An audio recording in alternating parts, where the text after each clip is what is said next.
Tim gabungan Kejati Samo Kejari Palembang melakukan operasi tangkap tangan terhadap Kepala Dinas Tenaga Kerja dan Transmigrasi Sumsel di kantornya di Jalan Ahmad Yani, Kecamatan Seberang Ulu 2, Palembang. Ini masih jeru pemeriksaan. Tim gabungan Kejati Sumsel Samo Kejari Palembang melakukan operasi tangkap tangan terhadap pejabat di Dinas Tenaga Kerja dan Transmigrasi Sumsel di kantornya yang berada di Jalan Ahmad Yani, Kecamatan Seberang Ulu 2, Palembang. Dari informasi yang beredar di berbagai grup WhatsApp menyebutkan pejabat yang ditangkap itu yakni Kepala Disnaker Trans Samo Kabitnyo yang sudah dibawa ke Kejaksaan Negeri Palembang.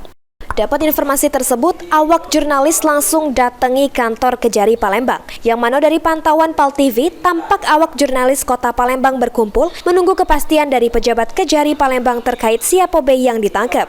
Kejari Palembang, Hutamrin, pas dikonfirmasi terkait siapa B yang ditangkap sama kasus apa, cuma bisa minta ke awak media bersabar terlebih dahulu, karena timnya masih melakukan pemeriksaan. Hutamrin juga menambahkan terkait OTT tersebut besok bakal dirilis di Kejaksaan Tinggi Sumsel pada Sabtu pagi. Nanti dulu ya, lagi kami melakukan pemeriksaan. Besok press release-nya jam 9 pagi di Kejaksaan Tinggi. Biarkan kami bekerja dulu. Ya. Bekerja dulu dengan waktu yang ada. Pak, itu benar Pak, mantan nanti pejabat di kami Sumsel, akan Pak. umumkan pada saat press release besok. Siap. Oke? Berapa Sabar orang? ya kawan-kawan ya. Sabar dulu lah ya. Sabar dulu. Barang bukti, Pak. Sabar dulu.